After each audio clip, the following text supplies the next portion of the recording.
सम्माननीय अध्यक्ष महोदय, नेपाली जनताले 7 दशकभन्दा बढी लामो सङ्घर्ष गरेर, बलिदानीपूर्ण सङ्घर्ष गरेर नेपालमा ठुलो ऐतिहासिक राजनीतिक परिवर्तन हासिल गर्यौं र त्यसलाई हामीले नेपालको संविधानमा नेपाली जनताका प्रतिनिधिहरूले आफ्नो सार्वधिकारको प्रयोग गरेर संस्थागत गर्यौं र नयाँ संविधान निर्माणको प्रक्रिया पछि संविधान क्रियान्वयनको प्रक्रिया अगाडि बढायौं।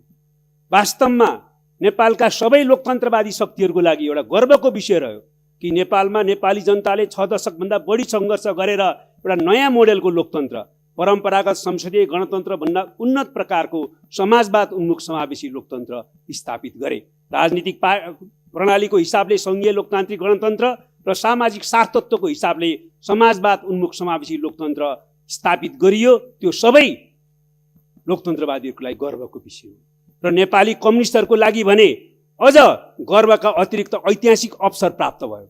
आफैले निर्माण गरेको संविधान, आफैले जारी गरेको संविधान, त्यो संविधान कार्यान्वयनको प्रक्रिया अन्तर्गत निर्वाचनमा गएपछि नेपाली जनताले यो संविधानको कार्यान्वयन गरेर राजनीतिक उपलब्धिहरूलाई सामाजिक आर्थिक क्षेत्रमा रूपान्तरण गर्ने, सामाजिक न्यायसहितको समृद्ध मुलुक बनाउने, समाजवादको आधार तयार पार्ने र समाजवाद निर्माणको दिशातिर अगाडि बढ्ने जनादेश पनि हामीलाई दियो र वास्तवमा नेपालमा शान्तिपूर्ण प्रतिस्पर्धाबाटै संवैधानिक बाटोबाट नै 21औं शताब्दी अनुरूपको नयाँ मोडेलको समाजवाद निर्माण गर्ने ऐतिहासिक अवसर नेपाली कम्युनिस्टहरूलाई प्राप्त भयो र आजको हाम्रो ऐतिहासिक जिम्मेवारी यही संविधानको कार्यान्वयन गरेर सामाजिक आर्थिक रूपान्तरण गर्ने, समाजवादको आधार तयार पार्ने र समाजवादको दिशातिर अगाडि बढ्ने हो। तर सम्माननीय अध्यक्ष महोदय, त्यही सङ्घर्षको परिणाम स्वरूप आज सम्माननीय अध्यक्षको त्यो सिटमा आसीन हुनुहुन्छ। म आज यहाँ राष्ट्रिय सभाको यो गरिमामय अधिवेशन बैठकमा बोल्ने अवसरबाट युक्त छु र हामी बोलिराखेका छौँ।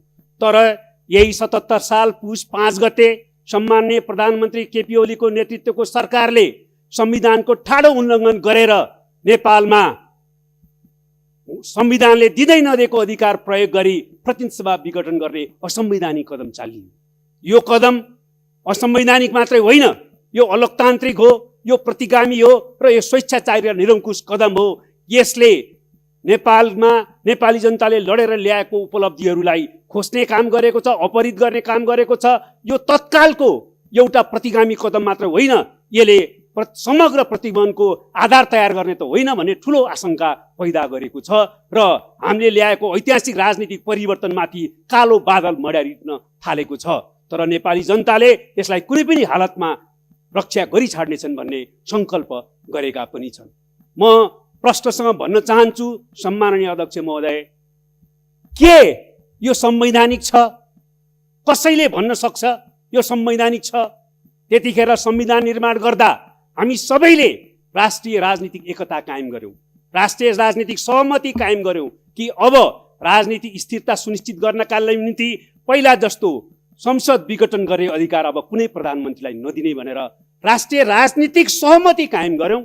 त्यो राजनीतिक सहमतिको आधारमा संविधानमा हामीले त्यो व्यवस्था गर्यौं। यो सबैलाई थाहा छ, नेपाली आम जनतालाई थाहा छ कि राष्ट्रिय राजनीतिक सहमति त्यतिखेर के थियो र अहिले संविधानविद, कानुन व्यवसायी, कानुनको विद्यार्थी मात्र होइन, संविधानको धारा अक्षर पढ्न सक्ने सबै नेपालीलाई थाहा छ कि संविधानमा प्रधानमन्त्रीलाई संसद वा प्रतिनिधि सभाको विघटन गर्ने कुनै विषयाधिकार छैन।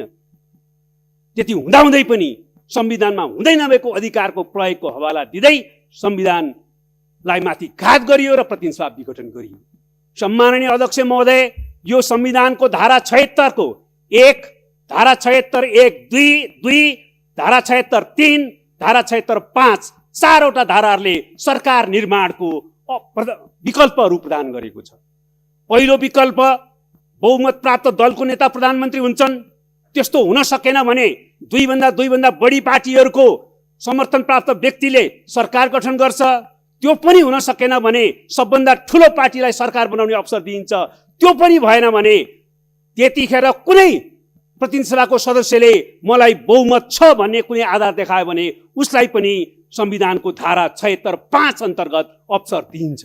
तर कुनै पनि कोणबाट एक मात्रै होइन 5 सम्म आउने कुनै सम्भावना अन्तर्गत सरकार बनेन भने यो संविधानले के भन्छ, संविधान धारा 76(7) अन्तर्गत भने त्यतिखेर प्रतिनिधि सभा स्वतः विघटन हुन्छ। त्यसकारणले प्रतिनिधि सभा विघटन गर्ने अधिकार विशेषाधिकार दिएको छैन। सरकार बन्नै सकेन भने प्रतिनिधि सभा विघटन हुने अवस्थाको उल्लेख गरेको छ संविधानले। र प्रधानमन्त्रीलाई विशेषाधिकार होइन, अधिकार होइन। यदि सरकार बन्नै नसक्ने स्थिति भयो भने दुई खालको प्रधानमन्त्रीलाई प्रतिनिधि सभा विघटनको अवस्थाको निम्ति बाध्यकारी दायित्व दिएको छ विघटनको सिफारिस गर्न, अधिकार होइन। त्यतिखेर विघटनको सिफारिस गर्नै पर्छ। जब सरकार बन्दैन वा सरकार बन्ने विकल्प अन्तर्गत बनेको प्रधानमन्त्रीले विश्वासको मत प्राप्त गर्न सक्दैन, त्यसपछि 30 दिनभित्र प्रतिनिधि सभा स्वतः विघटन हुने र 6 महिनाभित्र निर्वाचन हुने प्रावधान छ। त्यसको निम्ति म चाहिँ सिफारिस गरौँ कि नगरौँ भन्न पाउँदैन। अधिकार भनेको गरौँ कि नगरौँ भन्ने हो। त्यतिखेर प्रतिनिधि सभा स्वतः विघटन हुन्छ। त्यो विघटनको औपचारिकता पूरा गर्नलाई प्रधानमन्त्रीले विघटनको सिफारिस गर्न बाध्यकारी हुन्छ। त्यस कारणले गर्दाखेरि अहिलेको संविधानको धारा 76ले कहीँ कतै र संविधानको कुनै धाराले प्रधानमन्त्रीलाई प्रतिनिधि सभा विघटन गर्ने अधिकार दिएको छैन। त्यो प्रश्न छ, त्यसकारण यो असंवैधानिक। र भनिन्छ धारा 85 को एउटा हरफ यस संविधान बमोजिम प्रतिनिधि सभा विघटन हुनुभन्दा अगाडि भन्ने शब्दको प्रयोग टिपेर त्यो त विघटन हुन सक्ने रहेछ नि भनिन्छ। म फेरि भन्न चाहन्छु, विघटन गर्ने अधिकार छैन। विघटन हुने स्थिति छ सरकार नबनेको अवस्थामा। कुनै मान्छेले बकपत्र दियो अथवा कुनै आफ्नो सम्पत्ति मृत्युपछि सेकपछि अरू कसैलाई दिने भनेर शब्द फेला पार्यो भने मारेर दिने भन्ने अर्थ लाग्छ सभामुख महोदय। त्यसकारणले यो पूर्ण रूपमा असंवैधानिक छ, संविधान विरोधी छ, त्यसमा कुनै दुविधा छैन। अब अर्को पक्ष पनि आएको छ, यो संवैधानिक त कसैले भन्न सकेका छैन। पूर्व प्रधान न्यायाधीशहरू, बारका पूर्व अध्यक्षहरू, पूर्व महान्यायाधिवक्ताहरू, सबै कानुन व्यवसायीहरू, सबै राजनीतिक पार्टीका नेताहरू, राजनीतिक पार्टीहरू, सबै बुद्धिजीवीहरूले एक स्वरले भनेको छ असंवैधानिक र अलोकतान्त्रिक छ भनेर। तर हाम्रो प्रधानमन्त्री र प्रधानमन्त्रीका समर्थन गर्ने कतिपय साथीहरूले भन्नुभएको छ यो राजनीतिक बाध्यता पर्यो, संवैधानिक त होइन, संवैधानिक हो भन्न त सकिँदैन, राजनीतिक बाध्यता पर्यो। के बाध्यता? कुनै बाध्यताका कारणले संविधान मिच्न पाइँदैन, संविधानमाथि प्रहार गर्न पाइँदैन, संविधानलाई उल्लङ्घन गर्न पाइँदैन, यो राजनीतिक परिवर्तनमाथि आक्रमण गर्न पाइँदैन। अब रह्यो हाम्रो पार्टीभित्रकै अवस्थाको कुरा गर्ने हो भने यो सम्मानित सदनसम्म पार्टीभित्रको धेरै कुरा गर्न चाहन्न। तर पार्टीलाई विधि पद्धतिमा सञ्चालन गर्न, सक्रिय बनाउन र पार्टीको मार्गदर्शनमा सरकार चलाउन र सरकारलाई जनमुखी बनाएर समृद्धिको लक्ष्य पूरा गर्न पार्टीमा निश्चय पनि छलफल भएका थिए। पार्टी एकतालाई कायम गर्न, सरकारलाई जनमुखी बनाउन र जनादेशलाई पूरा गर्नका निम्ति के कसरी अगाडि बढ्नुपर्छ भनेर हाम्रो पार्टीमा निश्चित रूपमा छलफल भएको थियो। त्यो छलफलको आधारमा हामी अगाडि बढ्ने प्रयत्न गरिराखेका थियौँ। हाम्रो पार्टीमा 2 प्रस्तावहरू प्रस्तुत भएका थिए पार्टीको सङ्कट र निवारण सम्बन्धमा। त्यसमाथि छलफल हुँदै थियो। छलफलले कुनै निष्कर्ष निकालेको थिएन। अनि त्यतिखेर चाहिँ त्यसको आधारमा कुनै निष्कर्ष निकाल्ने र संविधान मिच्न पाइन्छ, संविधान अपहरण गर्न पाइन्छ, पाइँदैन। पहिलो कुरो, कुनै राजनीतिक पार्टीको आन्तरिक मामलाको कारणले नेपाली जनताले सङ्घर्ष गरेर ल्याएको संविधानको हत्या गर्न, प्रहार गर्न पाइँदैन। 2, हाम्रै पार्टीको कुरा गर्ने हो भने निष्कर्ष निकालिसकेको थिएन, पार्टीमा छलफल हुँदै थियो, स्थायी कमिटीको बैठक बसिराखेको थियो, केन्द्रीय कमिटीको बैठक चाहिँ बस्नेवाला थियो र त्यसले कुनै प्रकारको व्यक्तिको स्वार्थ अनुकूल निर्णय नगर्ने भनेर लाग्दैमा संविधानमाथि प्रहार गर्न पाइँदैन सम्माननीय अध्यक्ष महोदय। त्यसकारण यो कोणबाट पनि बेठिक छ। अब त्यसै जहाँसम्म सर्वोच्च अदालतको प्रश्न छ, यो सम्मानित सर्वोच्च अदालतमा अहिले विचाराधीन छ। संविधान अन्तर्गत सर्वोच्च अदालतले निर्णय गर्ने हो। शक्ति पृथकीकरणको सिद्धान्त अन्तर्गत संविधानले निश्चित जिम्मेवारीहरू संवैधानिक अङ्गलाई दिएको छ। संवैधानिक अङ्गहरूको भूमिकाप्रति, स्वच्छ उनीहरूको काम कारबाहीप्रति, स्वतन्त्र भूमिकाप्रति हामी विश्वस्त छौँ। तर एउटा कुरा प्रश्न छ, सर्वोच्च अदालतले पनि संविधानकै आधारमा टेकेर फैसला गर्ने हो, संविधान बाहिर गएर होइन। सर्वोच्च अदालतलाई हाम्रो संविधानले संविधान संशोधन गर्ने अधिकार दिएको छैन, संविधान अन्तर्गत फैसला गर्ने मात्रै अधिकार दिएको छ। र त्यसको साथसाथै सर्वोच्च अदालतले संविधान संशोधन गर्ने यो मात्रै विषयमा गर्यो भने यो संविधान कागजको खोस्टमा परिणत हुन्छ। संविधानमा हुँदै नभएको प्रावधान कसैले प्रयोग गर्ने र त्यसलाई अनुमोदन गर्न संविधान संशोधनको फैसला सर्वोच्च अदालतले गर्यो भने यो कागजको खोस्टोमा संविधान परिणत हुन्छ, संविधान च्यातिएको अवस्था हुन्छ र समग्र व्यवस्थामाथि एउटा प्रहार हुन्छ र समग्र व्यवस्था उल्टिने प्रतिगमनको दिशातिर जाने खतरा हुन्छ। त्यो कुरा कुनै पनि हातमा सही हुन सक्दैन। त्यसैले संविधान सम्मत ढङ्गले अदालतले फैसला गर्नेछ भन्ने कुरा हामी विश्वस्त छौँ। जहाँसम्म सम्माननीय अध्यक्षज्यू अहिलेको परिस्थितिको कुरा छ, सम्माननीय प्रधानमन्त्रीज्यूलाई पनि त्यत्रो लोकतन्त्रको सङ्घर्ष गर्नुभयो, उहाँ जेल बस्नुभयो। अहिले म फेरि भन्न चाहन्छु, हाम्रो कुनै पदीय स्वार्थमा घात हुने भन्ने कसैलाई लाग्यो भने वा हुने नै भयो भने पनि पार्टी एकता पनि पदका निम्ति र संविधान पनि लोकतन्त्र पनि पदका निम्ति, पार्टी विधान पनि पदका निम्ति, संविधान पनि कुनै पदका निम्ति आफ्नो पदको रक्षा नहुने भयो भने पार्टी एकता पनि भङ्ग, लोकतन्त्रमाथि पनि प्रहार, पार्टी विधान पनि मान्दिन, संविधान पनि मान्दिन भन्न पाइँदैन सभामुख महोदय। त्यसै कारणले म विनम्रतापूर्वक अनुरोध गर्न चाहन्छु, अहिले पनि अवसर छ त्यो असंवैधानिक घोषणाप्रति आत्मालोचना गर्दै अब प्रतिनिधि सभा सुचारू होस् भन्ने दिशातिर प्रधानमन्त्रीज्यू पनि आयो भने एउटा सिलसिला सुरु हुन्छ, संविधानलाई ट्र्याकमा राखिन्छ, लोकतन्त्रको रक्षा गरिन्छ। त्यति मात्रै होइन, एकीकृत नेपाली कम्युनिस्ट आन्दोलन अगाडि बढाउने, हाम्रो पार्टी एकतालाई फेरि एकताबद्ध गरेर अगाडि बढाउने सम्भावना पनि पैदा हुन्छ। त्यसको निम्ति पनि म अनुरोध गर्न चाहन्छु। र अन्तमा सम्माननीय अध्यक्ष महोदय, हामीले यतिखेर हाम्रा पुर्खाहरूलाई सम्झौँ। यति सुन्दर देश दियो, सबै उपनिवेश हुँदा पनि यो महादेशमा हाम्रो देशलाई स्वतन्त्र बनाएर राख्नुभयो हाम्रा पुर्खाहरूले। हाम्रा पुर्खाहरूले सगरमाथाको देश दिनुभयो, लुम्बिनी बुद्धको देश दिनुभयो, जनकपुरको देश दिनुभयो, जनकको देश दिनुभयो र सारा देशभित्र जलवायुको हिसाबले, हावापानीको हिसाबले, विकासका सम्भावनाको हिसाबले यता सम्भावना भएको देश दिनुभयो।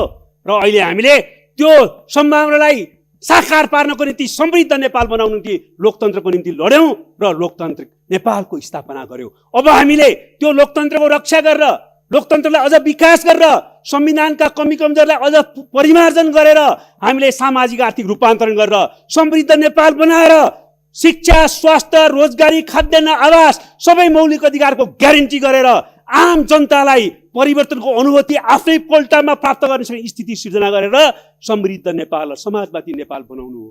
त्यो हाम्रो पुर्खाको स्मृति गरेर हामीले कसरी सामना गर्न सक्छौँ? के भनेर सामना गर्न सक्छौँ? शहीदहरूलाई हामीले कसरी सम्झने, कसरी श्रद्धाञ्जली दिने? तिनले केका निम्ति रगत बगाए?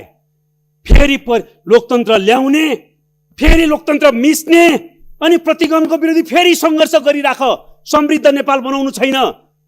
आदिवासी जनजाति, महिला, दलित, अल्पसंख्यक समुदाय, आम शोषित पीडित जनतालाई, पिछडेको जनतालाई जीवन फेर्न समृद्ध नेपाल बनाउने काम गर्नु छैन।